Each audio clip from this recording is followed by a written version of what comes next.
¿Cómo han pasado el fin de...? Bien, bien. Bien. Bueno. Bueno, Doctor, chicos, ¿cómo está? Le pasé el host y ya comencé la grabación de la clase. Le quería bueno, informar. te agradezco muchísimo, gracias. De nada. Bueno, chicos, hoy comenzamos con lo que es la etapa de cumplimiento de la sentencia ejecutiva. Ustedes con Marianito dieron esta sentencia ejecutiva. Como siempre decimos, hace cosa juzgada en sentido formal, salvo que haya circunstancias, aspectos que hayan sido analizados, estudiados, debatidos, con prueba realmente producida y que sirvió para el dictado de sentencia, donde ahí, como ustedes saben, la sentencia hace cosa juzgada en sentido material. Que eso es muy importante, porque también lo habrán visto con el doctor del Cerro oportunamente, que si yo tengo una sentencia ejecutiva que tiene los alcances de una sentencia que hace cosa juzgada material, estoy hablando de sentencia definitiva, y por ende puede ser que pueda llegarse hasta lo que son los recursos extraordinarios, porque el primer recaudo que todo recurso extraordinario requiere es que se dé ante una sentencia definitiva, sea una sentencia, como se dice, o también una resolución que pone fin a la discusión. Si yo he discutido en el proceso ejecutivo debidamente con toda la prueba y demás, y se resolvió en base a ello, y no tengo otra forma para discutirla, ya tiene los ribetes de una sentencia definitiva y por ende puede ser que tenga la posibilidad de acceder al recurso extraordinario en cualquiera de sus especies. Ahora, si es cosa juzgada en sentido formal, no hubo debate, no hubo análisis de ningún tema, la sentencia es cosa juzgada en sentido formal y tendré que dilucidar la cuestión por ante un proceso de conocimiento posterior y ahí podré tener sí los ribetes de una sentencia definitiva. Vamos con lo simple, porque así cada uno de ustedes va atendiendo a las cosas y lo que no se entienda, chicos, me dicen y automáticamente yo paro, porque me interesa que razonemos cada uno de los ítems. Yo tengo una sentencia ejecutiva, digamos, todo el trayecto hasta la sentencia ejecutiva. Hay varias posibilidades. Vamos a la más simple, que realmente el ejecutado cuente con la posibilidad de abonar lo que hace a la sentencia y una vez que se practique la liquidación correspondiente, podemos estar en que se pone fin al proceso si el ejecutado cumple con cada uno de los ítems que compone la deuda en general, hablo de intereses, gastos y costas, y cumple con los honorarios, por ejemplo, profesionales de ambas partes, porque va a tener que cumplir con los honorarios de la parte ejecutante, y a su vez, por supuesto, sea que pierde o no, tiene que cumplir con los honorarios que están a cargo del letrado que él contrató para los servicios. Con lo cual ahí se pondría fin al proceso. Esto es lo más simple y lo que casi nunca ocurre. Por eso yo tengo dos variantes, y por eso se habla que es una etapa compulsoria, donde está la coerción. ¿Pero por qué? Y porque muchas veces no se cumple con la sentencia ejecutiva. Con lo cual, necesariamente voy a tener que transitar la etapa del cumplimiento de sentencia. Cuando allá lejos hace tiempo habíamos arrancado, habíamos comentado que cuando se provee la ejecución, primer auto, no sé si ustedes se acuerdan, si no hubo una intimación previa a los efectos de la constitución en mora, no la exigibilidad. Y yo como deudor me entero, sin que haya habido una interpelación extrajudicial, menos judicial, y yo deposito todo el dinero. Si no estoy constituido en mora, yo puedo decir, y me reclaman 100.000 pesos, deposito 140.000, estimo un 30%, como el juez seguro que va a interpretar cuando libre el mandamiento, y lo doy en pago. Claro, la parte contraria puede haber dos opciones, máxime como viene la situación hoy, digo, no solamente sanitaria, sino a nivel económico y social. Y uno, como el día de mañana letrados, tienen que estar muy, muy concretamente teniendo esto en miras, ¿no? ¿Por qué digo esto? Porque puede ser que el abogado de la parte actora le diga al actor, mira, depositó el capital que le reclamamos, depositó 40.000 pesos más, 30.000 que pueden ser para lo que es los gastos y demás, y si querés 10.000 tomo yo, de esos 140 para mis honorarios, y finiquitamos el proceso. ¿Por qué digo esto? Porque esto siempre va a depender de la parte accionante. ¿Por qué? Porque de ese depósito que realiza el ejecutado, hay una suma que es líquida, que esa suma son los 100.000 pesos. Pero la restante es una suma ilíquida, porque no hay liquidación. Ahora vamos a ver qué consiste la liquidación, que es establecer mediante un análisis aritmético cuál es la deuda total que conlleva este proceso. Pero puede ser que el actor diga, mira, hace ya 8 meses, 10 meses, 1 año, 2 años que estamos litigando, vamos a tomar lo que él, por más que vos me decís que la segunda parte es ilíquida, tomo como que pagó y se acabó. Entonces ahí se va a finalizar el proceso, por supuesto regulándose los honorarios y demás. Esa es la parte simple. La primera parte simple, que venga y cumpla. La segunda, que la plata que él depositó, la depositó en pago. Y ustedes ahora digan, bueno, mira, no quiero litigar más, ya está, considero que está todo bien, ponemos fin al proceso. Que se regulen los honorarios, que pague lo que tenga que pagar, que te pague a vos, a su letrado, y que a mí me dé la plata que me corresponde por el crédito que él me debe y que tuvimos que ir a la instancia judicial.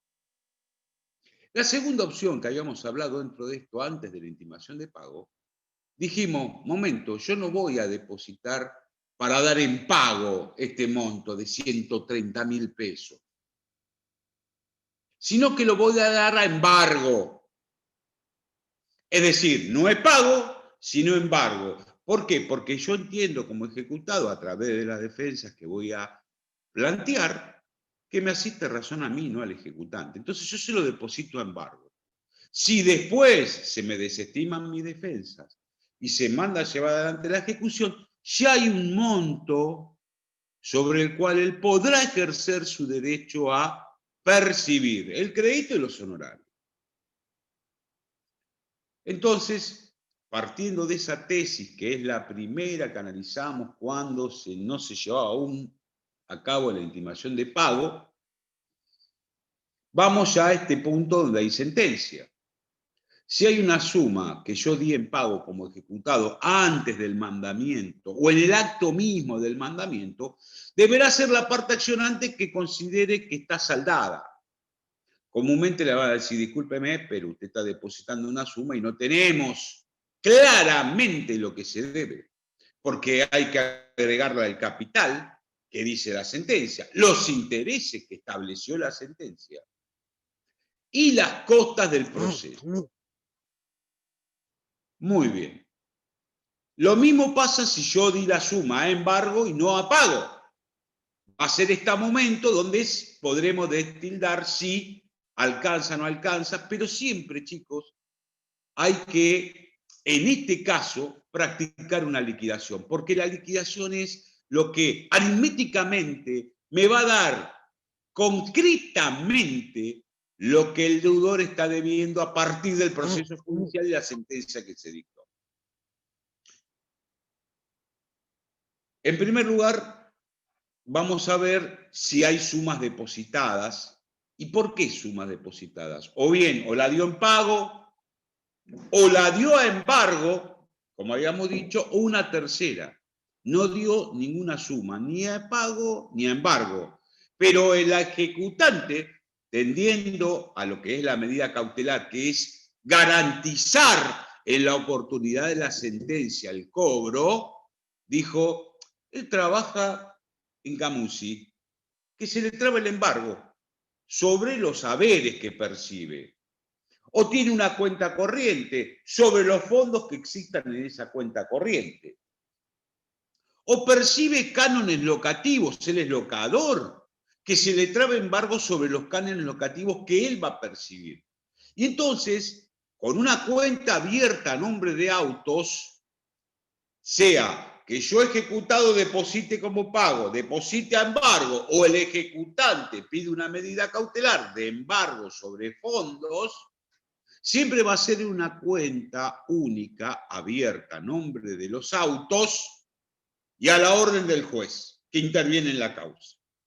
Esa cuenta no le va a generar ningún tipo de gastos a nadie, porque son cuentas judiciales que se abren en el Banco Provincia, sucursal Tribunales. En la mayoría de las veces cuando hay una audiencia y se quiere llegar a un acuerdo o hay que depositar un monto, automáticamente nosotros en la audiencia le decimos a las partes que mandaremos un oficio al banco electrónicamente a los fines de la apertura de una cuenta judicial. Ahora bien, tenemos sumas embargadas y entonces acá empieza a jugar, chicos, el 557 del Código de Procedimientos. ¿Por qué? Y yo lo tengo acá establecido. ¿Por qué digo esto? Porque la otra forma de la etapa de ejecución va a ser, que la veremos mañana y el jueves, cuando no tengo sumas embargadas, que voy a hacer la liquidación y automáticamente, como está claramente especificado en esa liquidación, que ahora vamos a ver cómo se conjuga, tengo el dinero ya para sacarlo de la cuenta y entregárselo al accionante. Si no tengo suma que yo embargué porque no conocí si tenía sueldo, si era locador, si tenía fondos en un banco, ni tampoco me dio ni embargo ni en pago ninguna suma, vamos a tener la otra etapa de ejecución de sentencia, que es cuando hay bienes embargados. Que ahí va a haber subasta ¿de qué? Del bien mueble embargado, del bien mueble registrado embargado o del bien inmueble embargado. Para que exista una ejecución de sentencia, necesariamente debe haber o fondos embargados en una cuenta judicial de autos o algún bien sobre el cual recae el embargo, mueble registrable o inmueble. La inhibición general, chicos, les va a ayudar por si el día de mañana él debe percibir algo y la inhibición le traba. Y ahí yo voy a utilizar para un juego, porque él va a decir, discúlpame, mirá, estoy por vender la casa de papá junto con mi hermano. Una vez que se venda, yo te deposito la plata. Lo que necesito es que me levantes la inhibición porque si no, no voy a poder disponer. Y en esos casos, muchas veces, juega como una extorsión, entre comillas, dice, bueno, mirá, si vos, yo te trabé el embargo, la inhibición. ¿Por qué? Porque no, la verdad no conocí ningún bien tuyo. Y ahora, claro, vos venís necesariamente a pedirme que te levante la inhibición. Bueno, yo te la voy a levantar siempre y cuando que automáticamente se proceda, que el escribano al momento de la operación reúna y deposite los fondos que a mí me corresponden, que sos el que vas a recibir vos como condominio. Pero a veces las medidas cautelares no hay que entenderlas como extorsivas. Por eso cuando me piden 3 embargos y 2 inhibiciones, le vamos a decir, perdón, primero otra vez embargo sobre este bien. Efectivizado el embargo y acreditado por parte del accionante que no alcanza a cubrir el crédito, se va a dictar una nueva cautelar. ¿Por qué? Porque si yo doy 3 embargos y 2 inhibiciones, evidentemente, está bien que el deudor debe y no ha pagado, tampoco puede ser que se utilice la medida cautelar, no como garantía del derecho o presunto derecho del acreedor, sino como una extorsión. Tampoco parece útil. Por eso el 204 faculta al juez a que puede morigerar y establecer las medidas que correspondan a los fines de mantener la garantía de lo que va a surgir en la sentencia. Hago una pregunta, ¿hasta acá vamos bien? ¿Se entiende o hay algo que no quedó claro?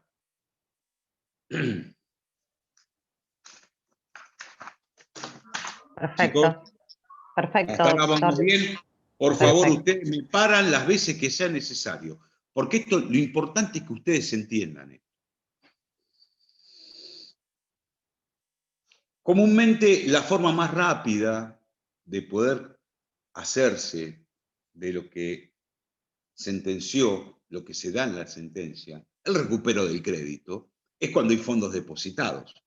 Porque si yo tengo que subastar un bien mueble, mueble registrable, un inmueble, hay todo un trayecto hasta que se lleva a cabo y se transforma ese bien en la suma que se realizó en la subasta. En cambio acá yo lo que debo hacer en primer lugar, practicar una liquidación. ¿Por qué una liquidación? Porque debo tener en claro qué es lo que se adeuda como capital, qué como intereses y qué como gastos. Una vez que esa liquidación que contiene esos tres ítems, capital, intereses y gastos, va a haber un monto, que es lo que a la fecha que practiqué la liquidación se adeuda. Pero a su vez, y esto grábenselo, va a ser la base regulatoria para los honorarios profesionales. Quiere decir que la suma de la liquidación que se apruebe será la base regulatoria para regular honorarios. Porque si yo abono capital, intereses y costas, dentro de esas costas están los honorarios profesionales. Por eso, una vez que se aprueba una liquidación, automáticamente se regulan los honorarios. ¿Está? ¿Hasta ahí vamos bien? La liquidación es una forma de adecuar a la fecha de realizar esa liquidación el monto concreto y preciso de lo que se deba en el expediente a través de la sentencia que dispuso mandar a llevar adelante la ejecución. Doctor, ¿era la liquidación aprobada o liquidación aprobada y firme? Ahora vamos a ir por parte para que se entienda. Una cosa es cuando yo practico la liquidación accionante.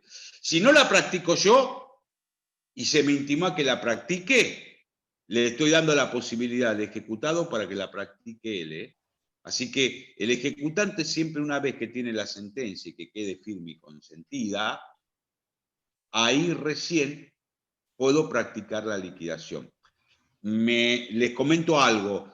Quede firme o consentida, sí, quede firme o consentida, o yo digo, hay una sentencia, el demandado la apeló, pero yo considero que no, que va a estar la Cámara manteniendo el criterio del juez de primera instancia, presto fianza, ahí tienen la fianza del 553 que dice, si no está firme la sentencia, el ejecutante podrá seguir adelante con la ejecución, con la etapa de ejecución de sentencia, prestando una fianza. ¿Qué es la fianza? Es el importe, capital, intereses y costas, por la cuestión de que si la Cámara revoca la resolución de primera instancia, y yo como accionante quedo hombre mirando al sudeste. Se desestima la ejecución. Y yo ya empecé a hacer los trámites, o saqué dinero que había depositado, o empecé los trámites de una subasta. Esperá, vos la fianza que prestás, ejecutante, para cubrir los perjuicios que le puedas traer al ejecutado en caso que Cámara revoque la sentencia de primera instancia y desestime la ejecución. Entonces, por eso digo, sentencia firme, consentida o prestada la fianza por el ejecutante que establece el 553. Profesor, Sí. los intereses, en tanto hayan sido pedidos con la demanda, ¿no? Siempre. O sea, base capital, intereses y gastos o capital y gastos.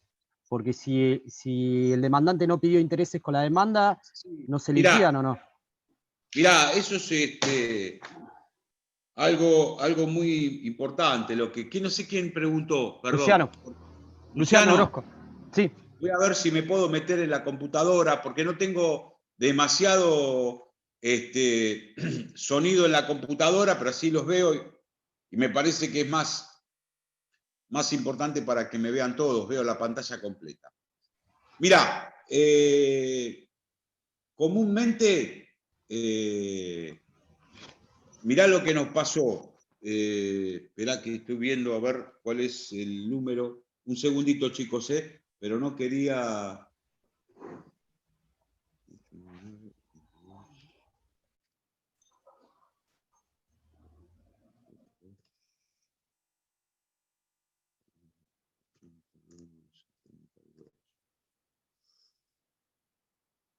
Estoy, chicos, perdón, pero así puedo verlos a todos.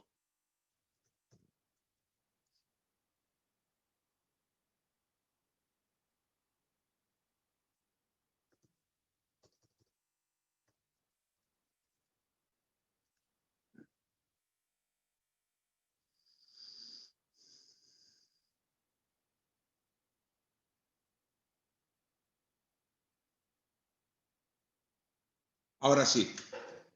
Luciano, te comento. Sí, acá estoy. Ahí está. Mirá, qué buena pregunta, porque esto es lo importante a veces de la práctica 2. Debemos saber que estamos haciendo cosas prácticas. Por eso yo les pedí que vayamos despacito, pero para que se entiendan las cuestiones.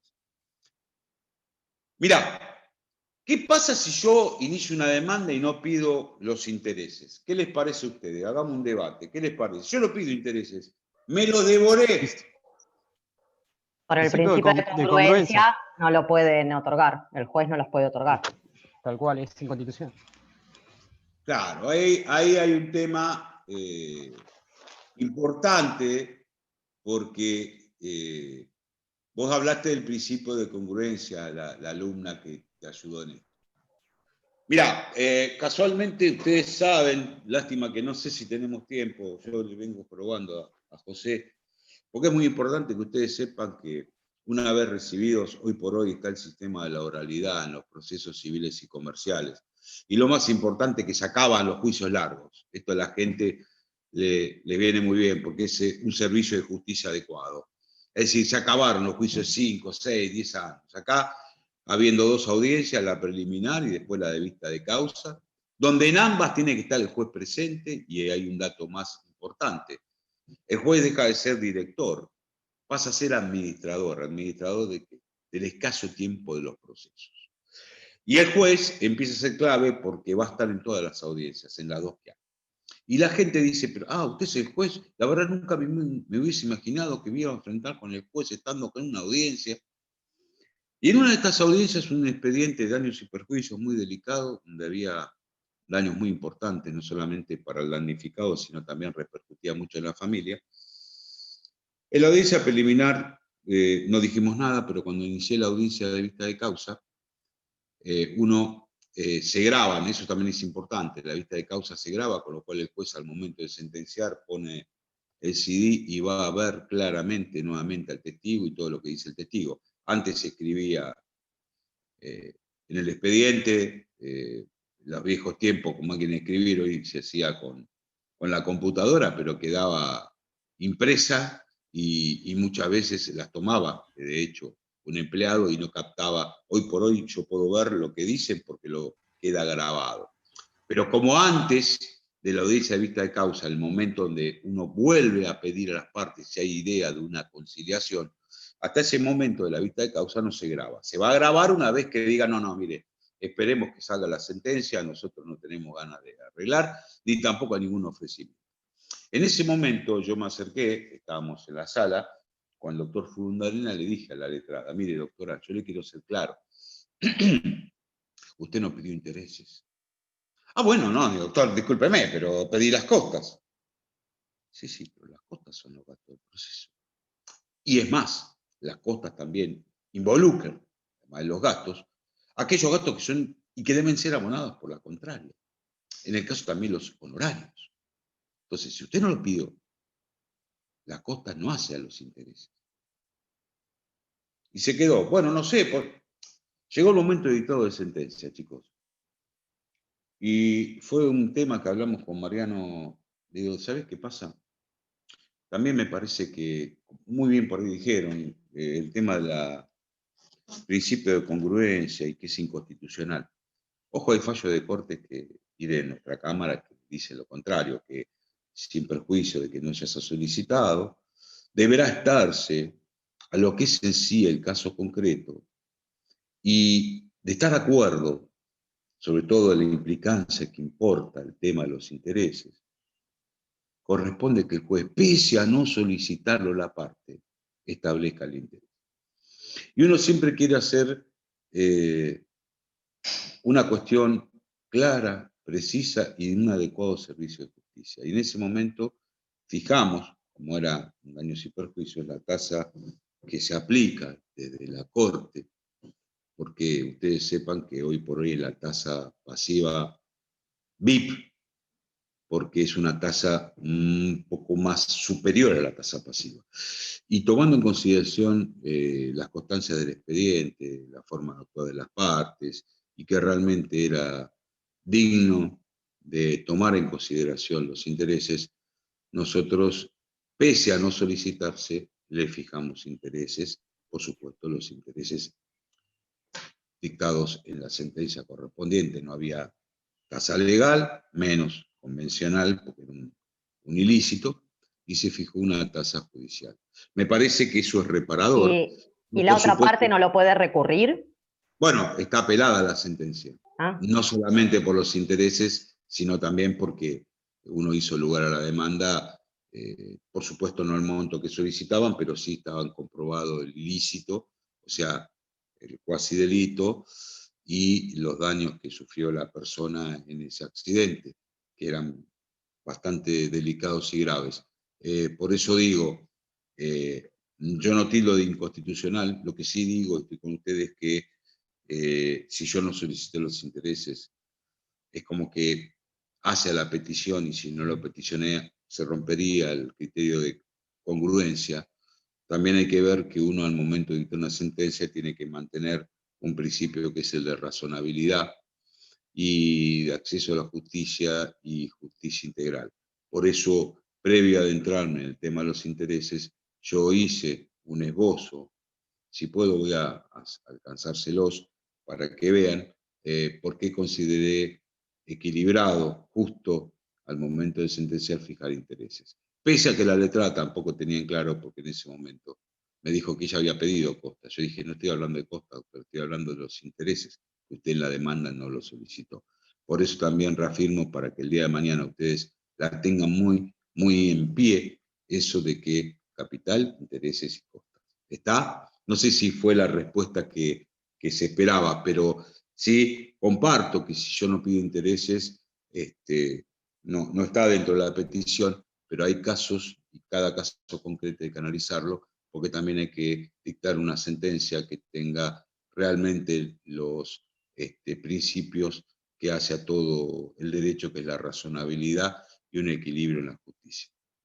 No sé si fui claro para Luciano y para la alumna que me solicitó. Sí, gracias. Bueno. Sí, en la práctica 1 nos puntualizaban eso, que si no pedíamos los intereses, listo, que no los iban a otorgar, pero lo daban como un no rotundo. Sí. Por eso estaba bien grande que en cada demanda lo principal era no olvidarnos de solicitar los intereses. Sí, tengo mi respeto, si soy muy amigo de Claudito Iriarte. Nunca hemos discutido este tema. Y yo vuelvo a reiterar, lo dudé en los principios que a ustedes les han enseñado, pero yo también quiero ser cabal y concreto con mi pensamiento y con mi forma de actuar y el dictado de las sentencias. Creo que habiendo podido localizar fallos de corte y de cámara y atendiendo al caso concreto, por eso consideré oportuno agregar intereses a esa sentencia. Lo que le dijeron en la práctica 1 es concreto, pero también quiero hacer esto, chicos, porque uno también aprende. Y siempre tengan en cuenta, hay un principio que es el de razonabilidad, que el maestro Morelo, y uno que tuvo la oportunidad de compartir varios congresos y café de por medio o desayunos con él, y siempre lo digo con honor, porque el maestro Morelo a los jóvenes siempre nos da una oportunidad, siempre nos decía lo mismo. Ustedes tienen que sostener el principio de razonabilidad. Y al momento de dictar una sentencia, ahí se hace más firme ese principio. Por eso digo, lo que yo te he expuesto recién es mi pensamiento personal y un caso concreto.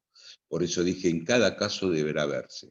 Está bien lo que te han dicho en la práctica 1. También hay que ver que los rigorismos formales cada vez más, chicos, se van debilitando. Uno tiene que lograr un servicio de justicia y no un servicio de justicia que esté acotado a un rigorismo formal. Eso es mi pensamiento y es lo que quiero siempre transmitir a mis alumnos, porque creo que el día de mañana es lo que tienen que guiarlos en el ejercicio profesional. Pero está muy bien lo que te dijeron, sí. Pero bueno, yo te doy un matiz tal vez distinto y máximo en cuanto a rigorismos formales. ¿Está? No, perfecto. Está bueno saber lo que pasa en la realidad de la práctica. Y sí, yo te quiero enseñar la realidad y lo práctico, porque si no, para leer un artículo, no le hago perder tiempo a ustedes, lo leo a ustedes. Siempre fue esa mi inquietud. Me encanta el dictado de clases, porque la verdad me hace llegar a ustedes para que tengan también un pensamiento. Por eso en la pregunta que estuvo en el recuperatorio, yo fui uno de los primeros que dije, ojo, no puedo discutir mediante la inhabilidad de título de los intereses. Pero no es la causa de la obligación. Yo puedo decir que son exorbitantes, que no son los intereses que están en el convenio que se sucedió. Lo puedo hacer a través de la vía de la inhabilidad de título. Si bien, la oportunidad procesal para discutirlo va a ser en la etapa de la liquidación. Sí, pero yo lo que digo es que en la sentencia que fija los límites del crédito, grábenselo, la sentencia ejecutiva fija los límites del crédito. Si yo a través de una excepción como la inhabilidad de título, que a veces juega como caballito de batalla, no discuto la tasa a aplicar, no la voy a poder discutir a la liquidación, porque la sentencia quedó firme y consentida. Por eso, con amplitud también dije, perdón, pero vamos a analizar bien esta respuesta, porque no se puede discutir, no, si tengo alguna cuestión de tasa o abusivo los intereses, o no razonables, o abuso, lo voy a hacer ahora, porque lo puedo discutir. Cuando esté la sentencia y la sentencia me fije una tasa o un interés en cuanto a porcentaje, yo puedo discutir si los números también en la liquidación, pero yo ya no voy a poder tocar la liquidación, la base fijada para los intereses. ¿Por qué? Porque no lo hice al momento procesal oportuno. ¿Está? ¿Cuáles son las oportunidades procesales? Yo tengo un artículo que es el 557 y 589. Póngalo uno en una punta y otro en otra. 557 es cuando tengo dinero embargado. Y el 589 es cuando se produce la subasta judicial y qué va a pasar con el dinero transformado de un embargo de un inmueble o mueble en dinero. Son las dos únicas oportunidades. Cuando hay dinero en el expediente, ya sea por embargo de sueldos, de locaciones, de cuentas corrientes, o el dinero que puso a embargo el propio demandado en la oportunidad procesal correspondiente, va por el 557. Cuando se trata de un bien para subastar, mueble vegetable y inmueble, tengo el 589.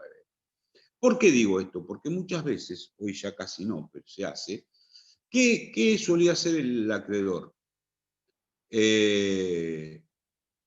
Y hacía una liquidación. Como la parte accionada estaba bajo el apercibimiento del artículo 41, bueno, yo lo que digo es, lo que explico con la inhabilidad, no quiero entrar a discutir eso, pero sí quédese tranquilo porque va a haber una razón, va a ser razonable en todo aspecto el análisis del examen, porque yo entiendo que puedo discutir intereses abusivos y demás dentro de la etapa de lo que es la defensa, que son la excepción. Bueno, seguimos. Yo no puedo pedir una liquidación en cualquier momento. ¿Qué se hacía ya lejos ese tiempo? Practicaba una liquidación. Como el accionado estaba efectivo el artículo 41, es decir, no se notificaba por cédula, sino por nota, hoy practicaba una liquidación. Pasados los 5 días más las 4 horas, no habiéndose discutido, no habiéndose impugnado, solicito su aprueba. Se aprobaba la liquidación. A los 20 días decía, como era un proceso infraccionario, practico nueva liquidación. Y arrancaba de la primera liquidación aprobada.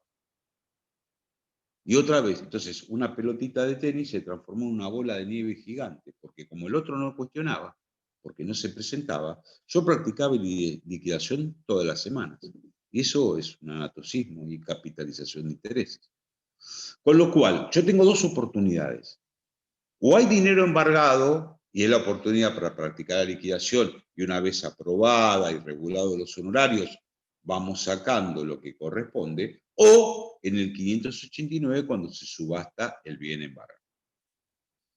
Pero ¿qué pasa? También hay una posibilidad, que es cuando el abogado diga, mire, yo me voy a partir del proceso y a los fines regulatorios pido practicar liquidación. Entonces no le puedo decir, no siendo las etapas procesales ni 557 ni 589, no hay lugar. No, ahí le tenés que hacer lugar, porque es al solo efecto regulatorio. Tal vez él quiera que se regulen honorarios, aunque sea de manera provisoria, porque él se va a apartar del procedimiento. Y entonces es una oportunidad que puede el abogado solicitar de practicar liquidación. O si dice, mi cliente quiere ofrecer tanto en la subasta y intentar compensar el crédito que él tiene en la subasta. ¿Y cuál es el número? Y no lo tengo porque no tengo liquidación. Bueno, entonces solicito al solo efecto de compensar en la subasta el total de mi crédito, que es capital, intereses y costas, practico esta liquidación. No para que se me entregue nada porque no hay dinero y lo único que hay es un embargo de un inmueble que va a haber oportunamente una subasta. Bueno, para esa oportunidad de la subasta, yo quiero practicar una liquidación para saber hasta qué importe del crédito puedo compensar. Esas son las dos únicas excepciones que fuera de 557 y 589 yo puedo practicar liquidación.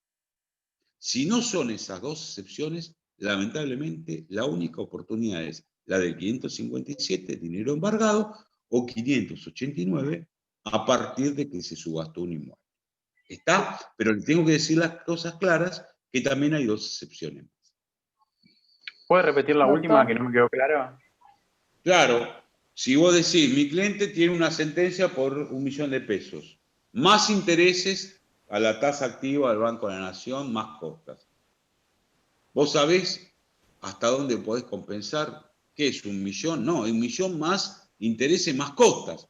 Entonces yo solicito, al solo efecto de compensar en la subasta el importe de mi crédito, o sea, jugar yo como comprador en subasta, para que Adquirir el bien. compensando para adquirir el bien, digo, practico liquidación, 1 millón de pesos capital, 350.000 pesos intereses de tal fecha a la mora hasta la fecha que practiqué liquidación. Gastos, tanto. Bueno, esa es la liquidación que yo practico al solo efecto de determinar cuantitativamente hasta dónde mi crédito está para poder utilizar en la compensación en la subasta. ¿Se entendió, chicos? Sí, para hacer la Yo tengo una compensación, la consulta. liquidación tiene que estar aprobada, ¿verdad? Sí. Pero es un simple traslado y si la parte no la objeta, ahora vamos, no se adelante. Sí tiene que estar aprobada porque vos necesitas eso a los efectos de poder conjugar. O lo mismo para tus honorarios. Yo me quiero retirar del proceso, pero quiero que se me reúnan honorarios, aunque sea de manera provisoria, porque todavía no es la etapa. Practico una liquidación. ¿Para qué? Para que el juez, en base a esa liquidación, me determine que es base regulatoria para la regulación de honorarios. ¿Está? Sobre el mínimo. Sí, yo tengo Sí, una consulta. va a ser provisoria y está claro, una vez que se esté en condiciones de regular a todos, te van a regular la suma que corresponda, deduciendo los honorarios mínimos. Si a vos te regularon 14.000 pesos y que serían 7 IUs, y porque es lo que se utiliza, es el mínimo, no de la escala, es el mínimo legal. Esto sépanlo. El 7 ius es lo que equivale al artículo 22. 7 ius es el mínimo de ley. El mínimo de la escala no es 7 ius, es 10%. Porque la escala va del 10 al 25. Los jueces comúnmente regulan entre un 14, un 15, un 13. ¿Se entiende? Mínimo de ley, 7 ius. Mínimo de escala, 10%, que equivaldrá a tanto ius. Porque si hay 100.000 pesos,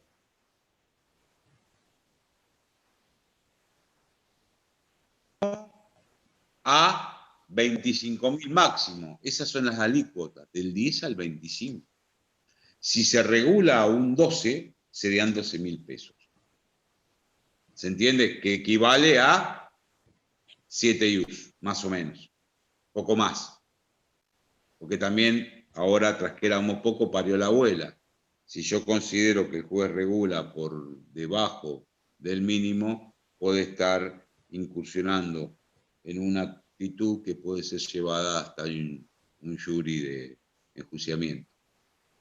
Por eso cuando uno regula en horarios, en un incidente, por ejemplo, que corresponde 2, 3 IUs, se aclara que es una incidencia y que no puede estarse como un expediente principal. En un expediente principal siempre en un tema tengo que tener como mínimo de ley 7 IUs, lo que equivale a 7 IUs. Que no es lo mismo que la escala legal. La escala legal, ¿cuál sería? El mínimo 10, el máximo 25, ¿se entiende? Igual se pueden ajustar por el Código Civil, por si son desproporcionados. Qué sé yo, Sí. se presentó y Viejo a ver el 1275. expediente y no hizo nada más. Exacto. Eso sería la escala madre, ¿no es cierto? Porque tiene una reducción del 30 o el 10% del proceso ejecutivo. No, pará. Ahora vamos. No se hagan despelote que quiero que se entienda bien. No. Lo que vos decís es, la alícuota es del 10 al 25. Si hubo excepciones, la escala se va a reducir en 10%. Si no hubo excepciones, se reduce en un 30%. ¿Por qué? Porque se dice, del 10 al 25, si hubo excepciones, se va a reducir un 10%. ¿Por qué hubo un trabajo más? ¿Por qué si no hubo excepciones, se va a ir a un 30%? Y porque la verdad lo que hiciste fue iniciar la ejecución, como no se presentó el accionado, solicitaste sentencia. Mucho trabajo no tuviste. Ahora, si se te planteó la otra persona, el demandado planteó excepciones y vos tuviste que responder y ofrecer también vos como accionante la prueba que trajo el ejecutado, entonces ahí por eso se reduce en un 10 y no en un 30. Para que me pregunto, sí, vamos a ver, esperemos llegar. Quiero dar todo tranquilo y que se entienda. Sí, Costa. Doctor, una consulta. Sí. ¿Se escucha? Sí. Sí. No, con el tema anterior, cuando pedís la liquidación, tanto el abogado cuando se retira del juicio y también cuando pedís para compensar. Si lo solicitás y el juez no hace lugar, eso se puede apelar. Sí, es apelable. Pero te digo que es raro que el juez no te haga lugar, porque son las dos excepciones que necesariamente tienen que estar. Aparte si hay fallo de cámara y el juez también tiene que ser razonable. ¿A qué me refiero, Agustina? No, yo pienso distinto de cámara, no al lugar. Bueno, va a cámara. Vos sabés que cámara, si esas dos excepciones las admite, entonces es perder tiempo a la parte. ¿Qué apele? Va a cámara. Bueno, vos sos un juez administrador y a su vez ahora sos administrador también, porque tenés que administrar el poco tiempo del proceso. Yo lo que puedo decir es, si bien el suscripto no comparte el criterio de cámara y considero que no hay que hacer lugar al planteo, necesariamente la Cámara Departamental junto con la Suprema Corte tienen dicho que. Y ahí dejá sentada tu opinión, pero no perjudiques los tiempos procesales. ¿Por qué? Porque a veces los jueces somos caprichosos. Y es lo primero que tenemos que entender. Que atrás de un expediente hay una parte o dos partes. Y hay que dar un servicio de justicia adecuado. Vos podés tener un criterio distinto. Ponelo que tenés un criterio distinto.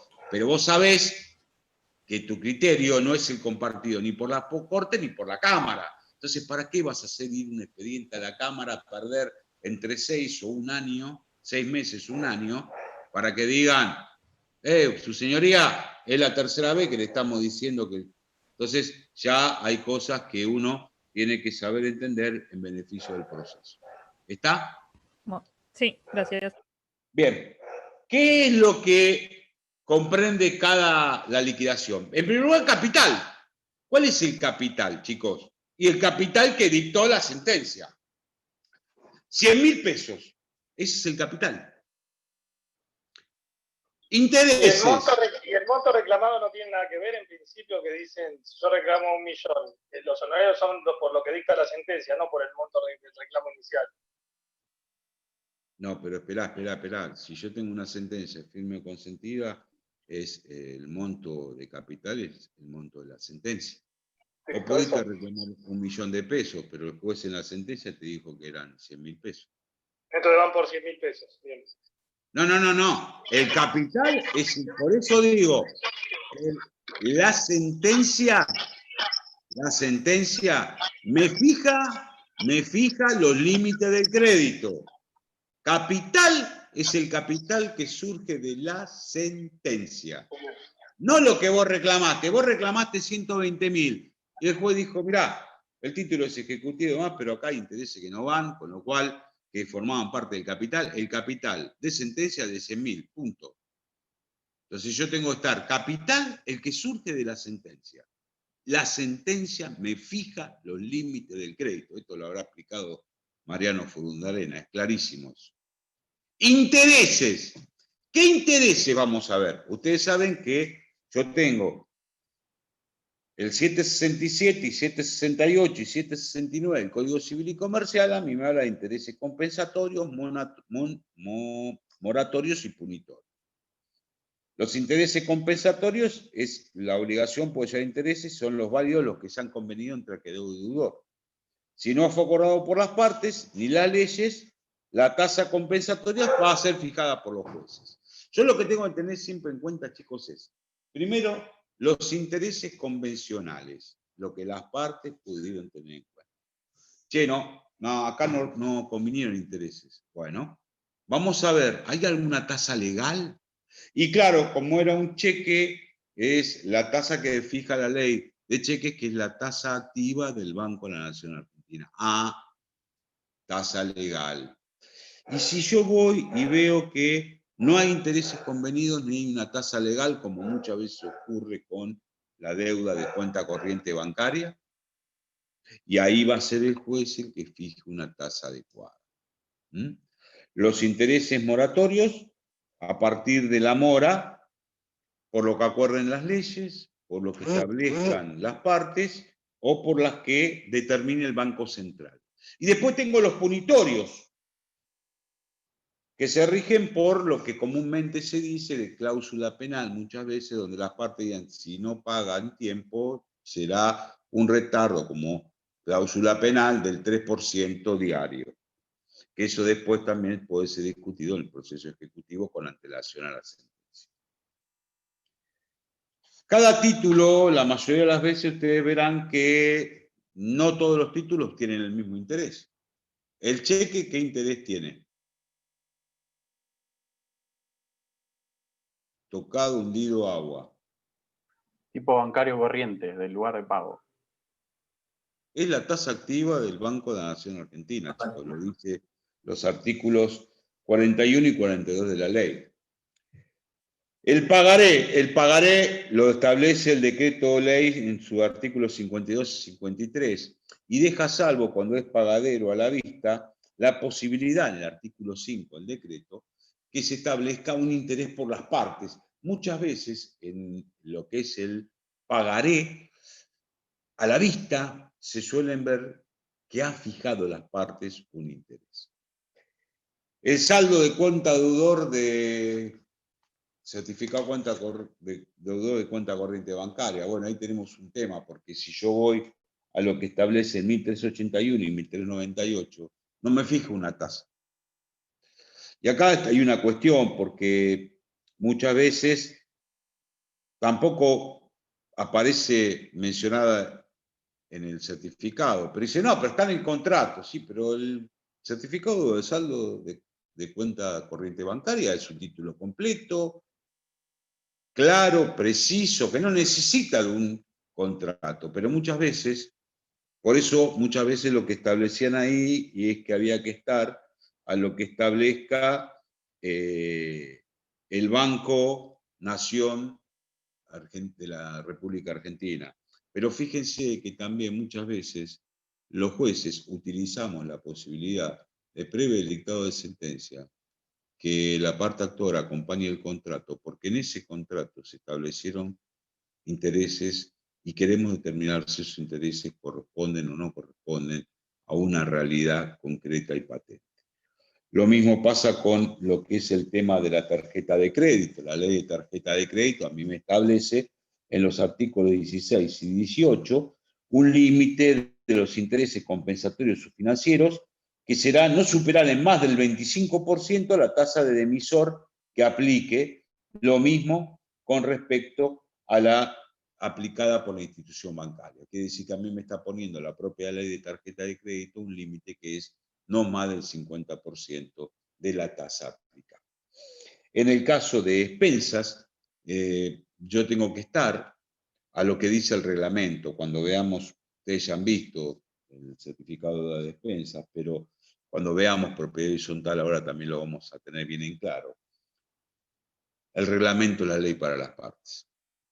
Es ley para las partes y con eso no hay que estar. Pero ¿qué pasa? También hay una realidad. Muchos se quejan porque los intereses son abusivos. Bueno, pero hay que ver cada caso en particular y cada reglamento en particular. Lo que yo les digo es que a veces se había fijado, ya lejos ese tiempo, un fallo consorcio con Cámpora que dice, se pone el límite hasta el 30%. Pasado el 30% es abusivo. Lo mismo pasaba con los contratos que las partes establecían límite.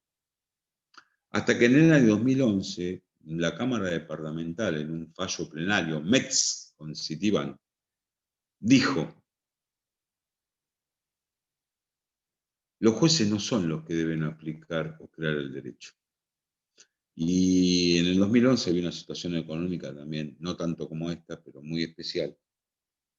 Y dijo, hay que ver cada caso particular. ¿Por qué? Porque uno, en varios fallos, dijo la Cámara, hemos puesto un tope. Y nosotros no somos los que tenemos que fijar los topes, sino hay que ver una realidad. Para este caso puede ser abusiva la tasa y para este no. Con lo cual, muchas de las veces, lo que estableció la Cámara es, se debe del 2012 al 2018, en distintos periodos. Bien.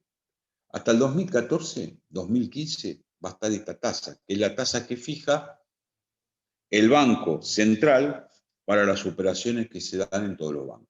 ¿Por qué? Porque era una etapa crítica especial. Y a partir del 2015, a la fecha, los intereses van a ser los que establece el reglamento, porque hoy, ¿ustedes saben más o menos cuánto ronda una tasa de interés hoy?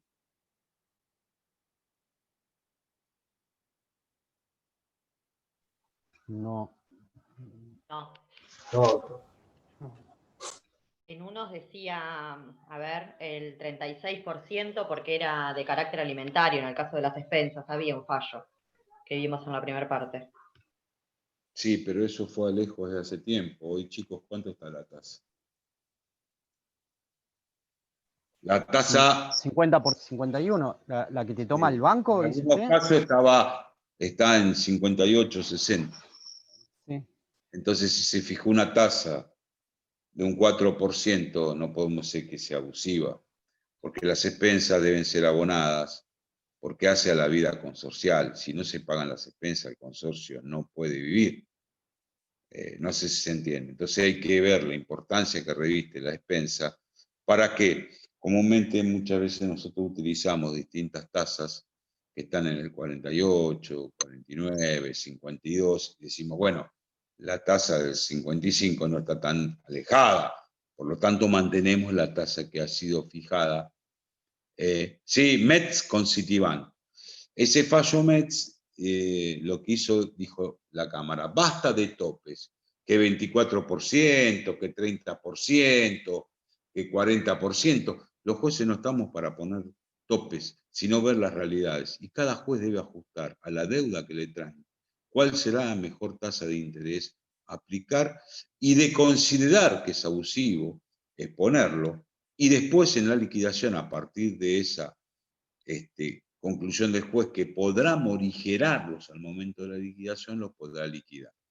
Entonces, lo que hay que hacer es cabal y realista. Es decir, hoy una tasa de un 48% nos resulta una tasa abusiva. Antes, por supuesto, pero cada vez más que esta situación económico-financiera ha llevado a que hoy por hoy existan tasas superiores a las que tal vez se han fijado en un reglamento. Pero por supuesto primero tenemos que estar al reglamento, y vuelvo a repetir, si consideramos que puede ser abusiva, dividamos la deuda. Hasta acá va la tasa que establecen los bancos, y de acá en adelante, que se asemeja a la tasa que establece el reglamento. ¿Qué pasa con los honorarios? ¿Tienen tasa de interés? Por supuesto.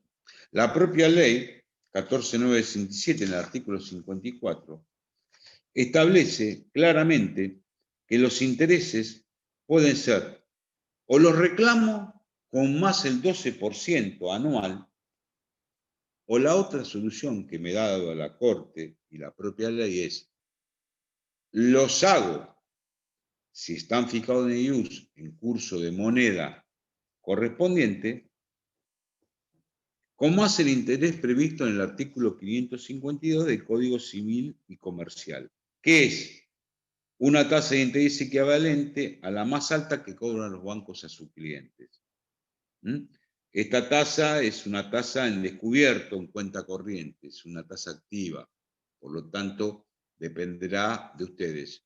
O mantengo IUS más un 12%, o transformo los IUS en moneda corriente, 100.000 pesos equivalen tantos IUS a 100.000 pesos, y le hago aplicar la tasa activa más alta que cobra para descubiertos los bancos, en este caso dispuesto por la propia Cámara.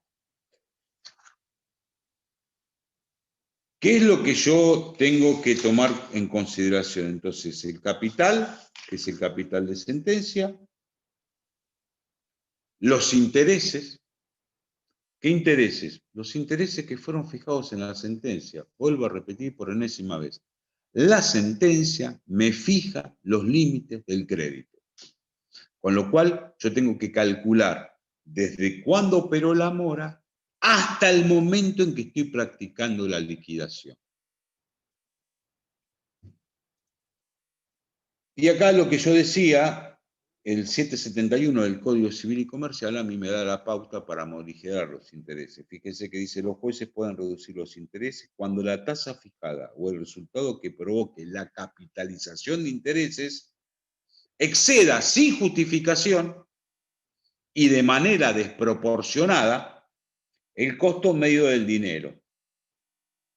Los intereses pagados en exceso se van a imputar al capital y una vez extinguido pueden ser repetidos. Quiere decir que el artículo 771 nos está facultando a los jueces a los efectos de poder morigerar el tema de los intereses. Por eso en la sentencia el juez va a decir, pudiendo ser al momento de la liquidación de ser exorbitantes y desproporcionados, morigerar lo referente a los intereses.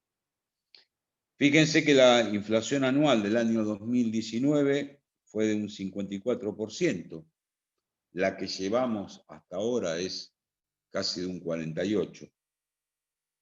Y si a eso le sumamos la tasa anual, que es un 12%, me va a dar más o menos un 65%, 66%.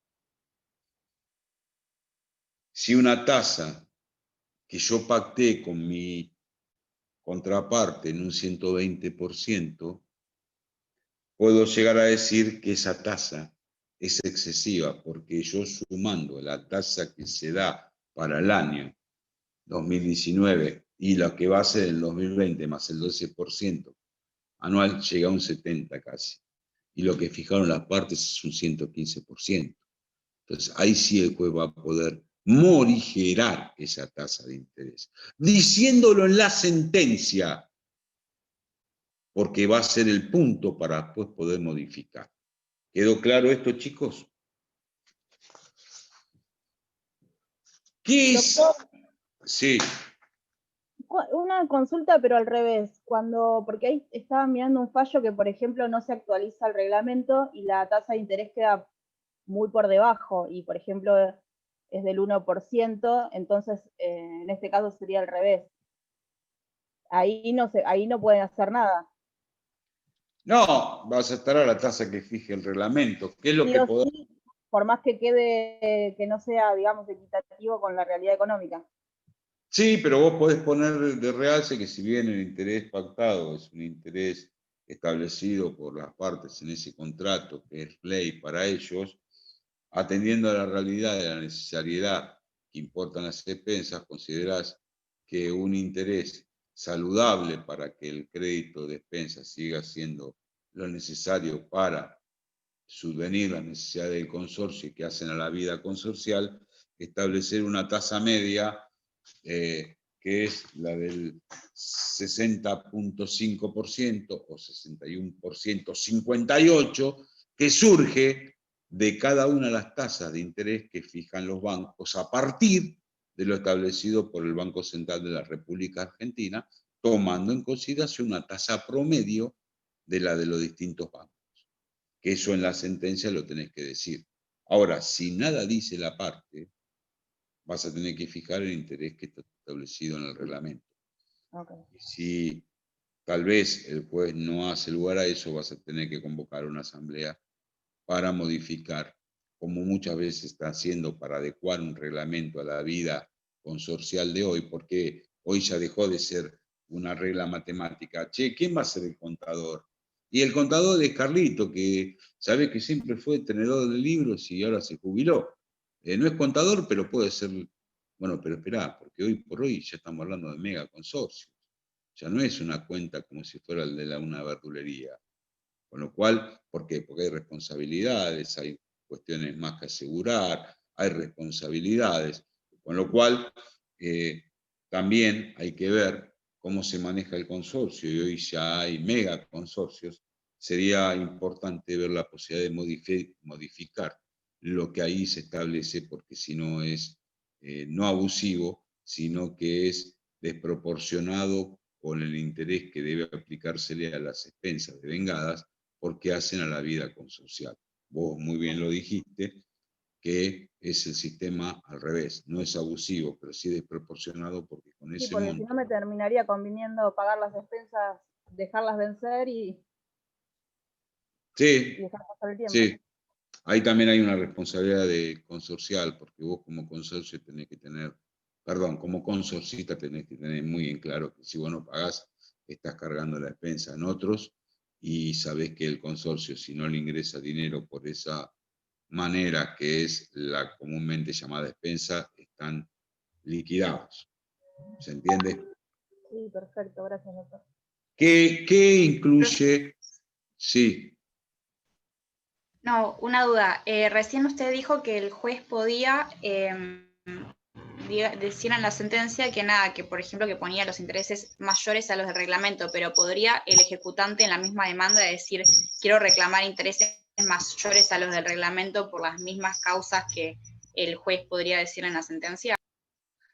Sí, lo que yo te digo que el juez en la sentencia va a determinar el interés que corresponda de acuerdo al título y de acuerdo a lo que él considere si se adapta o no se adapta. Primero y principal vamos a los intereses que son acordados por las partes. Y ahí puedo decir el juez que sin perjuicio de aplicar la tasa convenida, de resultar la misma desproporcionada, al momento de la liquidación podrá morigerarlos. En esto... Claro, yo decía porque... Yo decía por el tema de la excepción de inhabilidad de título, que si una parte ponía intereses que no correspondían, la otra podía oponer justamente inhabilidad de título y nada, después si el juez justamente va y resuelve exactamente lo mismo por la misma causa de que nada, que no que son desproporcionados, entonces no sé. Perdón, Lucía, va a ser resuelto por el juez al momento de resolver la excepción. Porque una cosa Sí, que hay también que pensé entender, eso, gracias.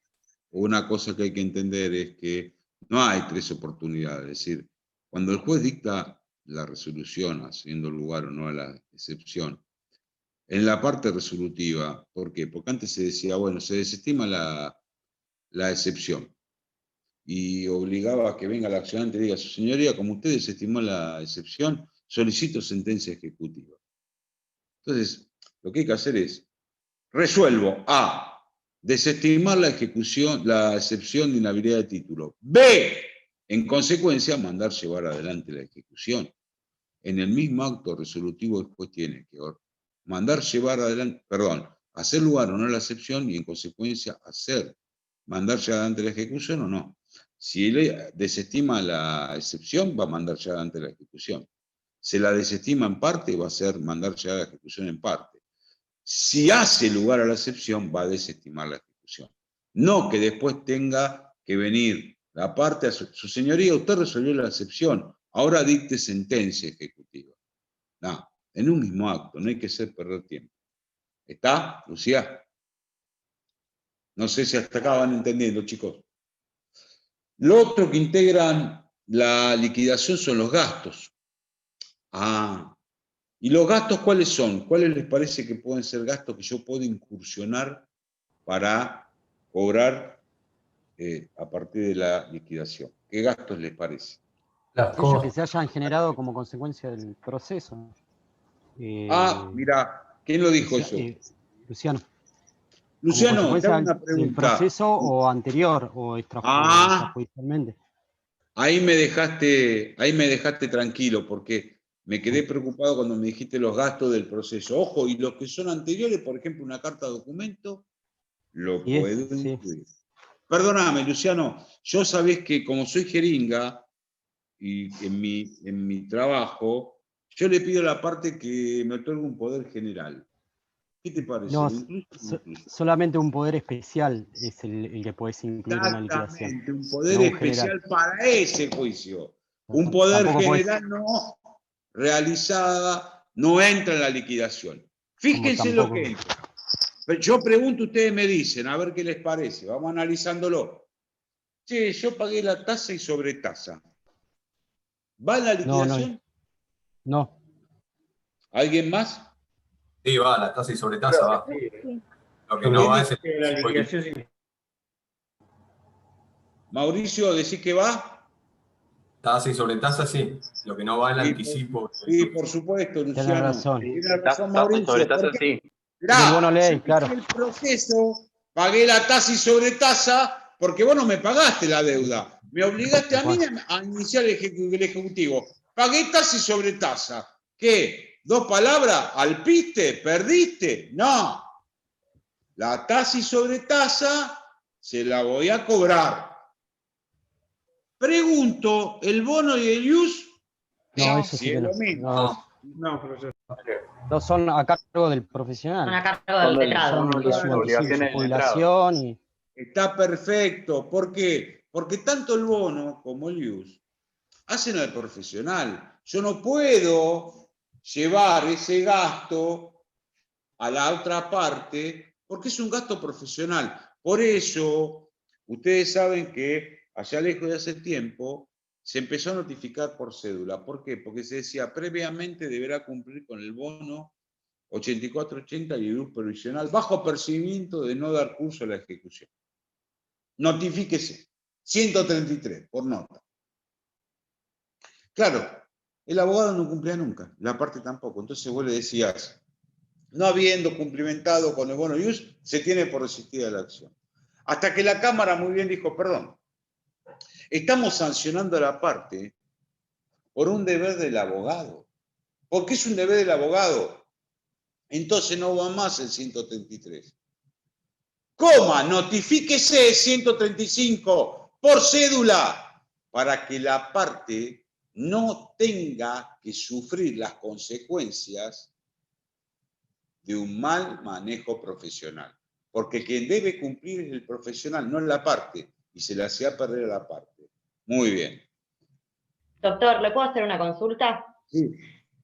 Sí. El tema 18 lo escribió de lo que está en el campus Mariano Furundarena. Y él pone que en algunos casos el poder general puede ser considerado gasto del proceso, pero no pone en qué casos. Dice en algún caso en especial. No, cuando es un poder general con una cláusula especial. Cláusula especial de que integra el gasto del proceso. No. Y no entiendo en qué. Un poder general con la cláusula especial de que va a actuar únicamente en este proceso que se asimila un poder especial. Como en el cuando vos, por ejemplo, cuando vos iniciás una sucesión, invocás el 48, ¿podés iniciarla? Sí. No, ¿quién dijo sí? Yo, Evangelina. No, en una sucesión Bueno, Evangelina. Ah, en la esto sucesión te no, bueno, quedó, no estudié sucesiones. Evangelina, esto te quedó para nunca cometer ese error perfecto. ¿Por qué? Porque vos sabés que si yo me presento en un proceso sucesorio, primera instancia, se dice que es aceptar la herencia. Y yo, abogado, invocando el 48, no puedo aceptar la herencia. Por lo tanto, puede ser un poder especial que yo acompañe o un poder general con la cláusula especial que acepto la herencia. Esto transformándolo a un proceso ejecutivo puede ser un poder general con una cláusula especial. Ahí sí podrá llegar a intentar. ¿Entendiste? Perfecto. Esto no quiere decir que estoy en desacuerdo con lo que opina Marianito de la Mercedes Fundarena. No, ¿Está? pero para agregarlo al apunte, en qué casos era, porque tampoco entendí en qué caso era. No, al chiquito hay que hacerle caso. Bueno, lo único malo que tiene es que es hincha Independiente. Está preocupado porque el jueves juega por la Sudamericana con Atlético de Tucumán. La verdad que es más, lo invité a un asado y me dijo que no porque juega Independiente. No paré de reírme. Bueno. Podría ser peor y se ríe. No, pobre lo de River, que les tocó una zona en la Libertadores. Lo que sí les quiero decir algo. Ustedes me buscan la boca, ¿eh? Les quiero decir algo, ¿eh? Si supero al Inter, supero al Flamengo y supero a Racing, gallina, empecé a correr, ¿eh? Porque voy a estar afilado. Ya que querés jugar con el Flamengo, porque nosotros no ganaste, pero bueno, siempre hay que tener algo a favor que es, y lo puedo decir porque uno cuando iba a los estadios en ese momento, lo decía mirando al lado de enfrente, de la calle Ibarlucía para lo que es el Riachuelo. Vos sos de la B, eso jamás me lo van a decir. Pero bueno, está bien, son felices, a los cortos son felices. Vamos, pues si no nos llega el tiempo.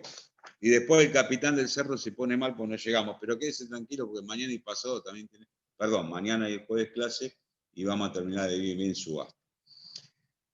¿Qué otro tema que se debe excluir? Los denominados gastos de estudio, porque las carpetas, las hojas, y bueno, vos estás ejerciendo una profesión que sabés que evidentemente algún gasto va a tener. ¿Por qué? Porque muchos hacen los piolitas y dicen, gasto de estudio, tanto use. No, es un gasto que haces vos para mantener el estudio, pero no volcado a eso. Así que no podés volcar los gastos de estudio que enumera el artículo 9, inciso 11 de la ley 14.967. ¿Qué pasa con los mandamientos y la cédula? Otro dice, bueno, mandamiento, cédula, tanto... No, si el mandamiento de la cédula se hace dentro de la misma jurisdicción, no hay que pagar nada. No hay que incluirlo. ¿Cuándo voy a incluir yo? Cuando el mandamiento es fuera de la jurisdicción. Cuando la cédula es fuera de jurisdicción, porque yo tengo que pagar a un gestor para que la diligencia a través de la oficina de ese departamento judicial distinto. Ahora, si en algunos casos suele suceder que debo utilizar los servicios de un cerrajero, ahí sí, ese gasto, no el del mandamiento, porque lo lleva a cabo un oficial de justicia el mandamiento, y una cédula al oficial notificador. Los gastos de diligenciamiento y la intimación de pago realizadas en extraña jurisdicción no son subsumibles en la regulación de honorarios, sino que va a estar dentro del gasto que figure. Muchachos, siempre que ustedes hagan un gasto, oficio de embargo, cerradura, todo tiene que estar, oficio de embargo, todo el gasto que ustedes hagan tienen que acompañar el recibo correspondiente. ¿Por qué? Porque muchas veces se desestima el gasto porque ustedes no acreditaron el valor de lo que están reclamando. Y a veces algunos jueces pueden decir, si bien nos acompañó el recibo correspondiente, y por ahí eran 1.000 pesos, dice, bueno, considero que con 300 está. Entonces, para que quede clara la liquidación, acompañen los recibos que acrediten el gasto que ustedes están reclamando. Profe, ¿Cómo? a tales recibos, ¿se acepta reargución de falsedad, no, excepción de falsedad o alguna cosa para desestimarlos en alguna etapa? O... No, lo podrás vos, porque ahora vamos a ir, hacemos acordar que ahora vamos. Yo practiqué la liquidación, dije capital tanto, intereses de tal fecha a tal fecha, conforme la tasa del Banco Provincia BID, pongámosle ejemplo, la tasa del Banco de la Nación Argentina, porque es un cheque, un pagaré, de tal fecha a tal fecha, tanto. Gastos, tasa, sobre tasa, el 10% del monto de la tasa de justicia también va, tasa sobre tasa, gasto de alejamiento de oficio, cuando veamos la parte de subasta y estemos en el 589, van a andar todos los gastos que hacen a la preparación de la subasta. Entonces, todo eso me da 120.000 pesos. De esa liquidación va a haber un traslado a la contraria. Ese traslado se va a llevar a cabo por cédula si la contraria está presentada en el expediente y con domicilio. Si no se presentó jamás y se hizo efectivo el apercibimiento, esa notificación va a ser por nota. Tiene 5 días para contestarle al accionado. Si el accionado impugna la liquidación, de esa impugnación que hizo el accionado, un nuevo traslado al accionante. Y después el juez va a resolver. El juez va a resolver en base a qué? En base a las constancias de autos y ante la liquidación y la impugnación que formuló la otra parte. Pero ¿qué pasa si yo, accionante, realizo el escrito de liquidación, doy traslado a la contraria y la contraria sotoboche? ¿Estaré obligado a decir, bueno, no habiendo sido objetada, se aprueba? ¿O el juez puede analizar, pese a que no se presentó la contraria, cómo está hecha la liquidación? ¿A ustedes qué les parece? Sí, podría. Podría hacerlo eventualmente. Acá Gregorio dice debe. Y yo coincido en que más que podría, debe. ¿Por qué? Porque el juez, si la otra parte no hizo ninguna impugnación, el juez va a analizar. Si la liquidación es correcta, de acuerdo a las pautas dadas en sentencia, que vuelvo a repetir, fija los límites del crédito y está bien hecha, no habiendo sido objetada y encontrándose ajustada de derecho la liquidación, la misma se aprueba en tanta suma correspondiente a capital, intereses y gastos. Ahora, muchas veces dice, si bien no se ha presentado la parte accionada a cuestionar la liquidación, siendo que el juez cuenta con la facultad de revisarla y advirtiéndose que la tasa de interés que aplica el accionante para realizarla no concuerda con la que fuera fijada por el suscripto a foja tal sentencia ejecutiva, corresponde que practique una nueva liquidación en los términos exactos de la sentencia ejecutiva. Costas al accionante de esa impugnación. O sea, hubo una incidencia. Yo, accionado, le dije al juez, señoría, el accionante practicó liquidación, pero no siguió los límites de la sentencia. El juez la analizó y dijo, sí, tiene razón, no está hecha en los términos de la sentencia. Costas de esa incidencia, porque va a generar un honorario esa incidencia, es a cargo del accionante, que obligó a mi accionado a plantear la impugnación. Si se aprueba la liquidación, como dije, esa liquidación es la base regulatoria para los honorarios del proceso. Con lo cual le voy a tener que aplicar el artículo 34, que dice que va a establecerse entre lo que establece el artículo 21, entre las alícuotas que son 10% y 25%. Si hubo excepciones, se reducen un 10%, la alícuota o el monto. Si no hubo excepciones, es decir, menos trabajo, se va a reducir en un 30%. Lo que hay que tener en cuenta con el tema de las costas es que las costas importan no solamente los gastos propios de un proceso, anteriores o del mismo, sino también va a incurrir en lo que es el tema de los honorarios profesionales. Lo que yo les quiero decir con esto de las costas es que si yo tengo una liquidación aprobada, a mí me va a determinar una base regulatoria. Y en base a esa base regulatoria se van a regular los honorarios. ¿Cómo los regulo? En función del artículo 34. Los honorarios en el proceso ejecutivo dice ejecuciones especiales, no poniéndose excepciones. Por lo actuado desde el inicio hasta la sentencia, los honorarios del abogado serán calculados de acuerdo a la escala del 21, reduciéndose en un 30. Si hay excepciones, se reduce en un 10. Entonces, si yo tomo en cuenta, si a mí, supongamos que yo tengo una suma que es 100.000 pesos, como base regulatoria, el 10% van a ser 10.000 y el 25, 25.000.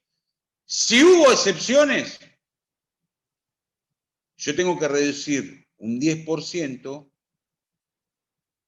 a la alícuota o al monto final. Es decir, si yo digo, son 100.000 pesos la base regulatoria y la escala va entre el 10 y el 25%, le reduzco a 10 y al 25.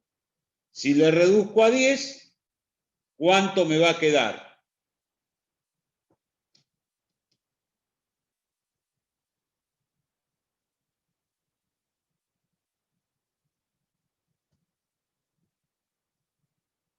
¿Se entiende, chicos? Yo tengo una alícuota que va entre el 10 y el 25.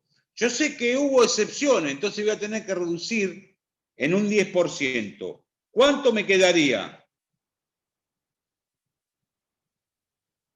Si yo a 10 le reduzco, al 10 le reduzco un 10%, me quedan 9. Me quedan 9 y 23 y medio al otro. Claro. Y 22 y medio. Entonces voy a decir que yo cuánto calcularé. Y yo tengo entre 9 y 22 y medio. ¿Por qué? Porque la alícuota era del 10 al 25. Y yo, por lo que hizo, le voy a regular un 17%. Entonces, lo que voy a tener que hacer es que 100.000 por 9 y 100.000 por 22,5. Quiere decir que va a estar entre tal suma y tal suma el honorario. No puede ser ni inferior, a ver, saquen la cuenta. 100.000 por 9, ¿cuánto me da? 900.000. No. No, entre 9.000 y 22.500. Exactamente, quiere decir que el juez no va a poder regular ni por debajo ni por encima. Si vos decís que va entre 10 y 25, que acá queda 9 y queda 22,5, yo digo, por lo que trabajó, regulo un 15%. Entonces va a ser un 15% de esa suma. ¿Y qué equivaldrá? Si digo, son el 15% de 100.000, son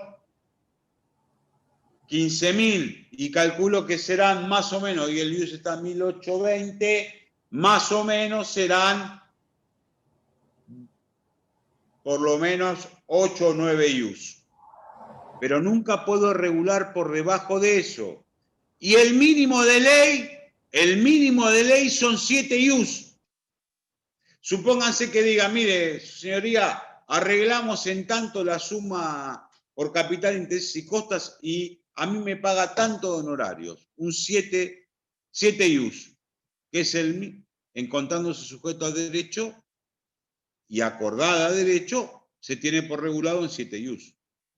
Lo que no puede decir, yo arreglé en 5 IUS. No, porque el mínimo es el mínimo de ley son 7 IUs. El mínimo de la escala legal va a ser 10 y el máximo 25. Por eso digo, cuando ustedes chicos requieran una regulación, digan, solicito que se regulen el mínimo de ley. El mínimo de ley son 7 IUs. Si ustedes dicen, solicito que se regulen en el mínimo de la escala de ley, me están diciendo, su señoría, arreglé en el 10%. ¿Se entendió, chicos? Perfecto. Bien. Yo lo que puedo decir es, ahora no hubo excepciones. Voy a reducir en un 30%. 100.000, ¿cuánto me queda? Si reduzco en vez de un 10, reduzco un 30. 70.000. No, 7.000 y 17,5. Estás mal, hoy pusiste 90.000 a 9.000, pero te saco 2 ceros, es 7.000 y 17.500. 7.000 sé que es lo mínimo y 17.500 lo máximo. Yo ya hice la reducción de un 30. ¿Por qué? Porque no hubo excepciones. O sea que lo que el abogado hizo fue iniciar la ejecución, realizar el mandamiento, decir, no se presentó la parte, solicito sentencia, poco lo que hiciste. Te iba a regular un 12 y tengo que reducir en un 30 porque no hubo excepciones. ¿Se entiende? Las etapas son hasta la sentencia ejecutiva y si debo regular por la ejecución de la sentencia, va a ser del monto que percibiría el abogado por toda la regulación desde el inicio hasta la sentencia, de la sentencia en adelante, le tengo que restar. Si él cobró 10.000 pesos como honorario, el 40% debo reducir por la etapa de ejecución de sentencia. Ese es otro momento para regular. Yo tengo que regular de la sentencia, del inicio hasta la sentencia, los honorarios de cámara, que los va a regular cámara, y a su vez, cuando vuelvan a primera instancia y se haga lo que es la ejecución de la sentencia, va a estar dado por el 40% de lo que le correspondía del honorario de la primera etapa y segunda, que es desde el inicio hasta la sentencia ejecutiva. No sé si quedó alguna duda, chicos. Acá, de vuelta, quería consultarle, ¿qué pasa si se opusieron excepciones pero el juez las desestimó? No me quedó claro del texto. A ver si se produjeron las excepciones o con la sola No, esperá, te la hago a vos la pregunta. Vos planteaste inhabilidad de título. Yo traje un cheque de pago común. Vos planteaste inhabilidad, planteaste pago, planteaste espera, todo sin documento. O sea, vos sabés que esas son documentadas. ¿Qué hizo el juez? La desestimó. Cuando diga sentencia va a decir, se desestima las excepciones de inhabilidad, pago y espera. B, mandar llevar adelante la ejecución. C, las costas, ¿para quién van a ser? y para el ejecutado. Claro, porque vos no tenés que olvidarte que el artículo 68 del CPC me establece para todo proceso que las costas son a cargo del vencido. Con lo cual, las costas va a ser a cargo de la parte accionada vencida. Pero y si ahí, lugar... cuando se hace, cuando las excepciones se desestiman, los honorarios que primero se van a regular van a ser los de la parte accionante, que se va a reducir en un 10% las alícuotas. ¿Por qué? Porque hubo excepciones. Si no hubiese excepciones, se reducen un 30%. ¿Se entiende? Y por supuesto...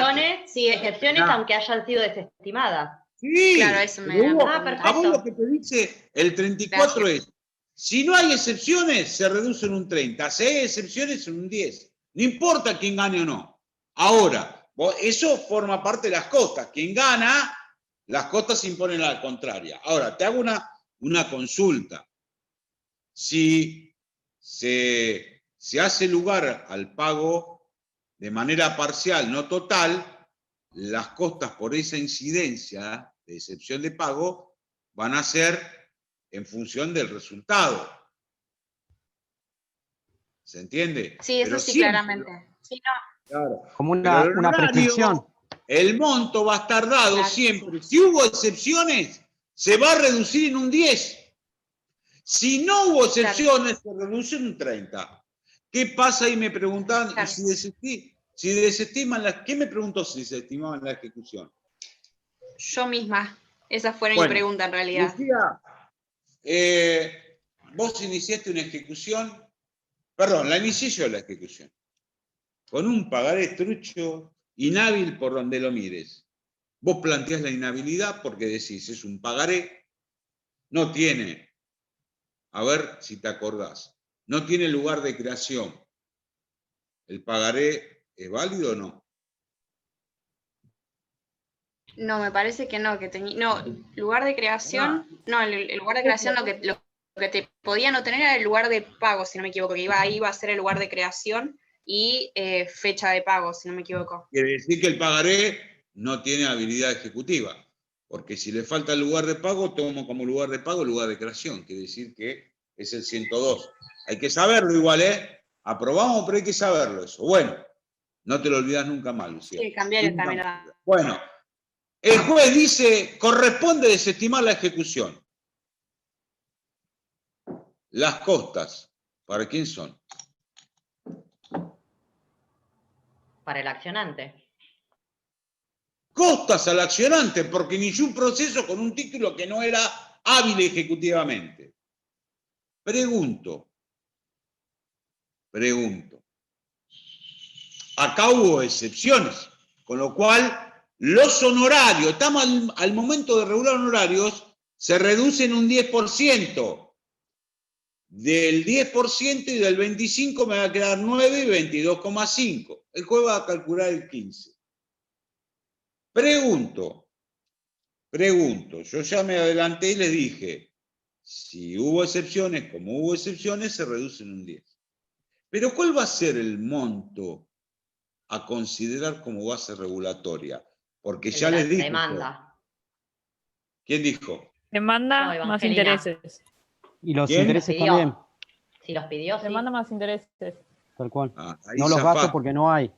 Perdón, porque no alcanzo a ver. ¿Quién es la chica que dijo el monto de reclamo?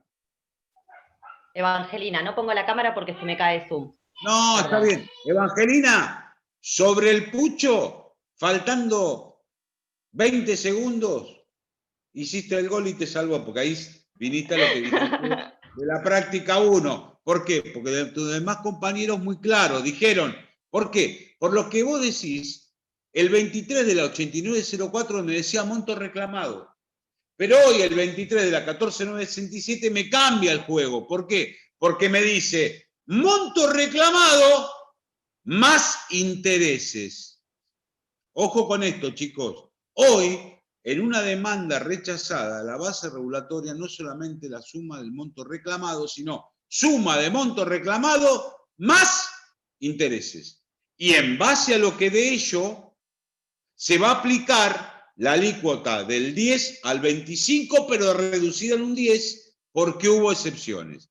Si no hubiese excepciones, se va a desestimar la ejecución porque el juez, ¿qué hizo? Cuando dictó la sentencia ejecutiva dijo, no se presentó el accionado, pero tengo una nueva oportunidad de ver el título y veo que le falta lugar de creación, por lo tanto, no es hábil. Lo desestima. Pese a que la desestimó la ejecución, va a regular cuál es la base, el monto reclamado más intereses. ¿Se entiende? ¿Quedó claro el tema costas también? Sí, se entiende. Le hago una consulta. Entonces a los abogados le conviene presentar excepciones para que se les reduzcan menos los honorarios. Sí, pero yo te diría que también hay que ser leal con tu cliente. Sí, no, por supuesto. Siempre me guardo. Era como un chascarrillo. Y la última clase les voy a leer los mandamientos de Couture, que uno, a veces cuando era joven no lo entendía, y cuando uno hoy es docente, lo hice el año pasado en la fiesta de graduados, cuando me tocó hablar, les leí, y en las charlas que doy también. ¿Por qué? Porque vos fijate, Angelina, que vos decís, mi cliente debe 10.000 pesos. Yo me voy a poner en contacto con el abogado de la parte actora. Y le voy a decir, mira, mi cliente, la verdad, hoy no tiene la plata, pero si vos le haces un plan de pagos, él te lo va a pagar. Siempre va a quedar mejor vos y tu cliente diciéndole eso que meter una excepción. Y bueno, espera. ¿Y qué acompaño para acreditar la espera? Copia del mandamiento. Un error groserísimo. No, pero tiene que ser documentada y le mandé como documento hecho. Total, es para ganar tiempo. Y entonces hace lo que es la conducta del proceso. Y yo tengo que enseñar eso porque lo siento así. Me parece que a veces es más saludable ponerte en contacto con el abogado de la otra parte y buscar una solución. Porque eso te va a decir, ah, mira, este se hizo el vivo, me plantea una espera con una cosa que nada que ver, una copia del mandamiento que se desestime. Y si me pide una audiencia, después no se la voy a dar. Porque no está tomando el pelo, está generando cosas.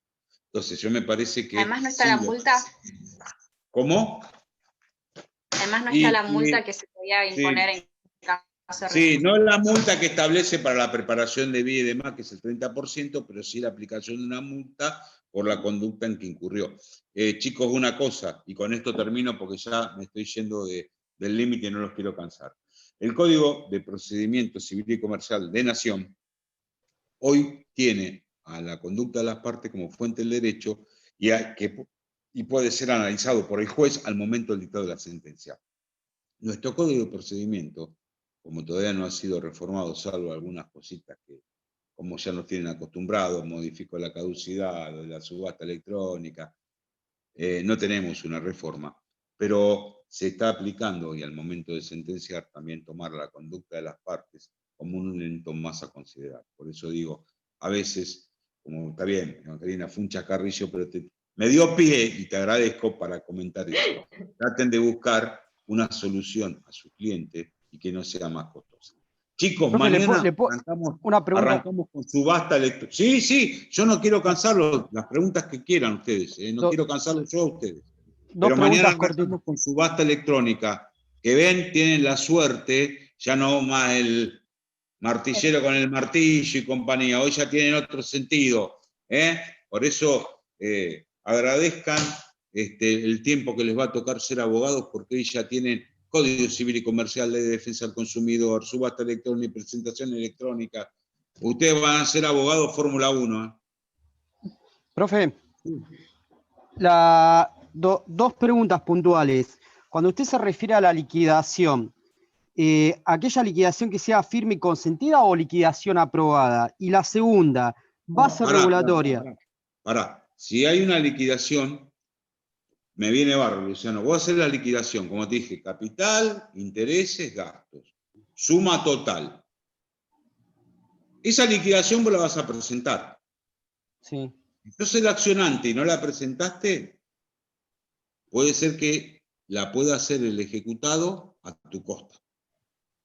Si vos la hiciste ejecutante, esa liquidación se da traslado a la contraria. ¿La contraria qué puede hacer? No decidir nada, no observarla o impugnarla. Si la llega a impugnar, de esa impugnación que hace el accionado, un traslado a vos nuevamente que sos el accionante. Y ahí vas a contestar, y ahí el juez resuelve. Va a decir, desestimo la impugnación, considero que la que hizo la parte actora está correcta, apruebo la liquidación en la suma de pesos, tanto. Bien, sobre esa resolución no se van a durar horarios. Ahí la tenés. Todavía no puedo verla aprobada. El juez la tiene por aprobada, pero va a hacerlo una vez que quede firme y consentida. Claro, porque vos, accionado, vas a decir, perdón, apelo la liquidación que aprobó el juez, porque no considero. Cuando hablo de sentencia firme y aprobada y firme y consentida, es que ya no hay más discusión. Bien. Y la segunda, la base regulatoria. Perdón, ¿para todos quedó claro eso, chicos? ¿Para todos quedó claro? Sí, perfecto. La base regulatoria, si bien uno dice que es la base... ¿Cómo? La base regulatoria quedó ahí. Se le cortó, me parece. Se le cortó. Aprovecho. Ahí está. Sí, decime, ¿sí? La base regulatoria va a estar dada por la liquidación aprobada o eventualmente también por el monto de la demanda. ¿En qué supuesto el monto de la demanda podría ser mayor que una liquidación? Es decir, que contempla, capital, intereses y gastos. Mirá, la liquidación a mí me fija concretamente la realidad del crédito en ejecución. Quiere decir que yo reclamé 10.000 pesos. Pero vos en la liquidación tenés 10.000 por el al 23. Capital, más intereses, más costas. Por ahí, por el 23, porque como dice que la base va a estar dañada por el monto de la demanda o el que surja la liquidación aprobada si esta es mayor. Entonces, claro, de ahí viene la duda. Lo que pasa es que el 23, que antes era el monto reclamado, hoy es monto reclamado más intereses, y en el supuesto caso que sea mayor, será es por eso que le aplica intereses a los temas de la demanda rechazada. Eso para demanda rechazada. Ahora, si vos reclamás 100.000 y el juez en la sentencia te fijó que lo que el reclamo no era 100.000, sino eran 50.000, y quedó firme y consentida esa sentencia, porque más, fuiste a Cámara y Cámara confirmó lo del juez, ahí tenés 50.000, más intereses serán 20.000, más costas 80.000. Ahí te das cuenta que está bien. Lo que vos tenés que determinar es lo que el juez determinó como sentencia ejecutiva y a partir de ahí construir la liquidación.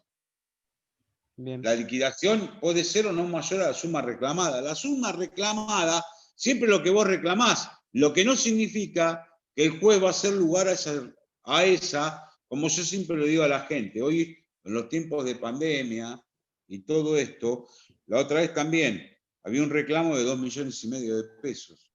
Y lo raro en la compañía aseguradora, audiencia preliminar, en la primera audiencia que uno intenta buscar una solución. Y como ustedes saben, hoy, por el tema del aislamiento social obligatorio, estamos desarrollando las audiencias por el sistema Teams. Entonces yo le decía a la parte, señora, mire, era un chiquito que se había lastimado en una casa de juego. Le digo, mire, usted reclama tanto, 2 millones y pico, y la compañía le da 1.200.000. Que es raro, digo, que la compañía ya en esta etapa, que es la audiencia preliminar, sin prueba producida, esté ofreciendo algo. Yo lo que digo, usted reclama 2,5 millones, que puede ser 2,5 millones, puede ser la mitad, o puede ser que no acredite y no cobre nada. Lo que quiero ver es si la compañía puede ofrecer, mejorar en algún porcentaje más. Y bueno, se pusieron de acuerdo y le digo, ¿sabe qué pasa? Que también son tiempos muy difíciles. Hoy lo económico y lo social nos está apabullando a todos. Y a veces más vale pájaro en mano que 100 volando. Yo no sé si usted en la sentencia va a lograr una suma mayor a la que se puede fijar, o sea, al monto reclamado, o la mitad, o nada. Y yo creo que la gente se está dando cuenta de eso porque está buscando justo en los cabales concretos y específicos y también los letrados, que es la única forma, porque como viene todo esto, cada vez se hace más costoso llevar adelante un proceso adecuadamente. Gracias a Dios tenemos el Teams, que todavía no ha tomado ninguna audiencia de testigos, pero sí ya van 6 preliminares, y en las cuales en 4 hemos logrado un acuerdo. Con lo cual, por eso te digo que el monto de la liquidación aprobada es el monto claro y preciso, por eso lo dije antes de arrancar, que a veces puede ser superior o inferior a lo que vos reclamés. El monto que vos reclamés es lo que vos reclamás. Lo que hay que ver es si lo sostenés y lo mantenés, o el juez decide otro monto de acuerdo al momento en que sentenció. Gracias, profe. No, por favor. ¿Hay alguna otra pregunta, chicos? Bueno, entonces lo dejo en libertad de acción. Mañana sí vamos a ver subasta electrónica, todo lo que importa, todos los cambios que hubo. Lo vamos a hacer de manera pausada, tranquila, porque quiero que estos temas se entiendan en lo práctico. Lo teórico no, tiene que ser práctico para ello. Bueno, chicos, que tengan buena jornada y nos vemos mañana a las 3. Muchas gracias, doctor. Gracias, buenas tardes. Gracias. Hasta luego. Hasta luego.